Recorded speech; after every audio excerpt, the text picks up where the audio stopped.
Before I came to CAP, let me first explain the challenges facing Europe.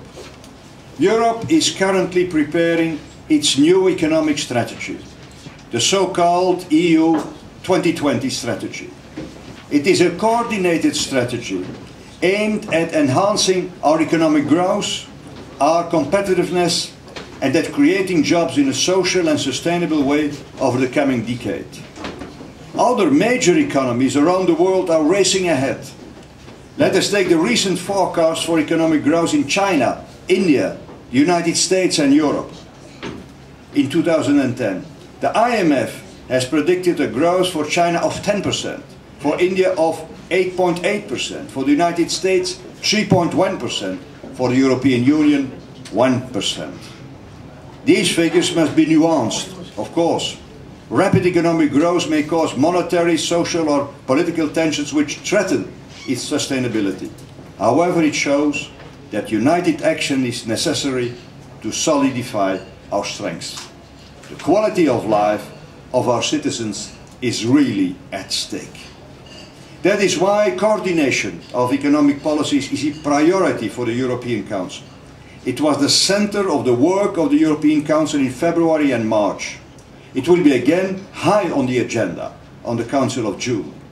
The members of the European Council agree that the Council should play the role of economic governance. The Council is the institution that will bring together the necessary political commitment and energy to take tough decisions.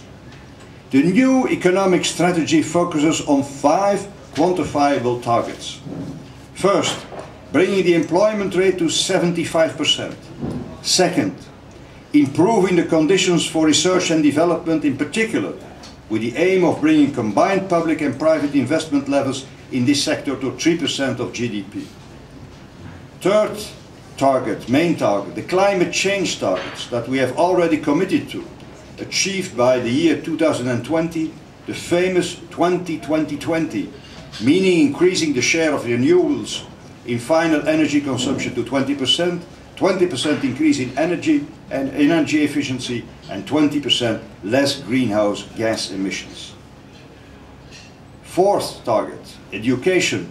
Improving education levels, in particular by aiming to reduce school dropout levels and by increasing the share of the population having completed tertiary or equivalent education. And last, promoting social inclusion, in particular through the reduction of poverty.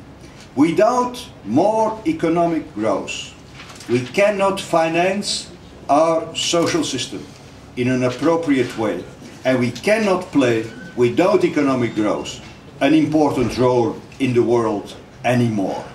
Ladies and gentlemen, the new European strategy wants to give a solid answer to the challenges of growth and competitiveness.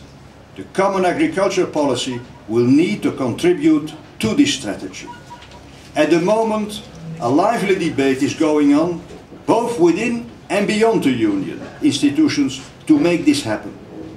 And the Commission, you may have noticed the huge billboard at the Rue de la Loi 130.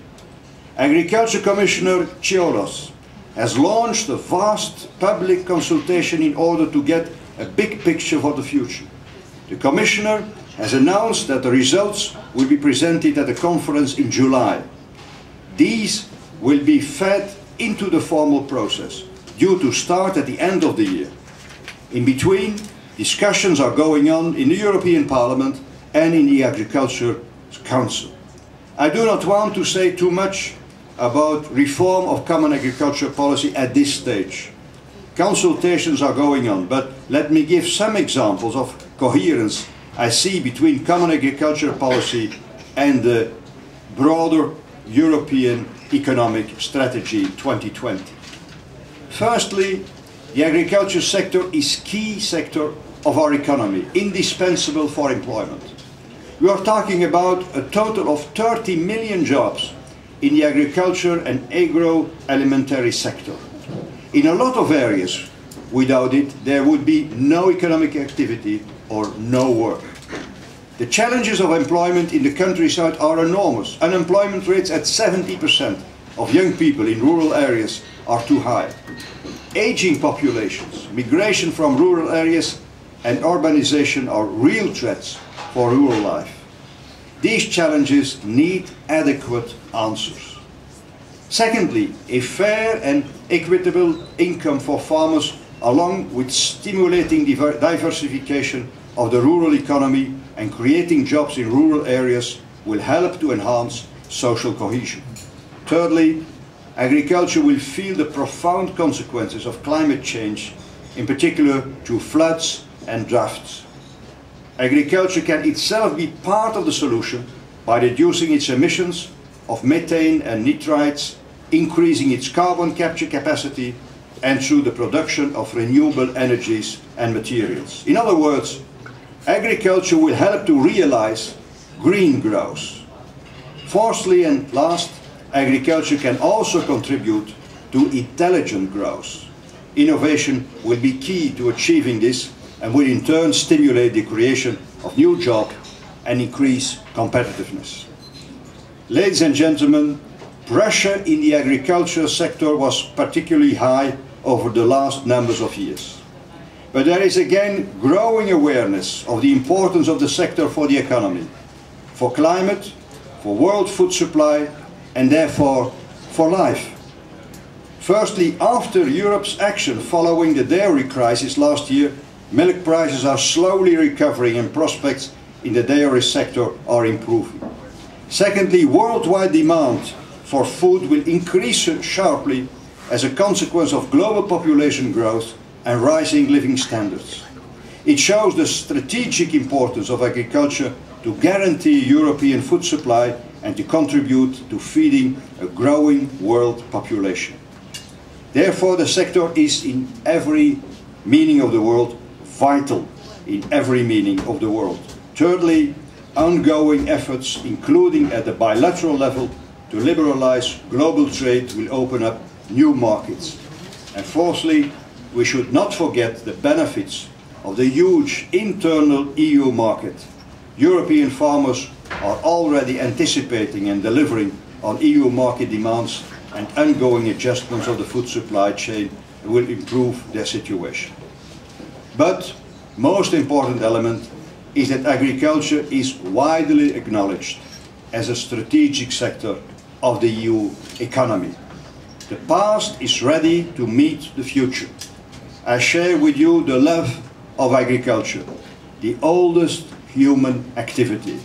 It is our responsibility to make it possible that farmers and their successors still love their job by good policy, wise reforms, and respect from society. Thank you.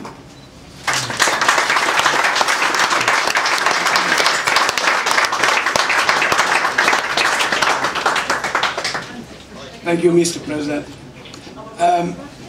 I understand there is only a very few time for questions. No? We have a drink. So then we have a drink. Okay. And it's upstairs, Elke. You have to go?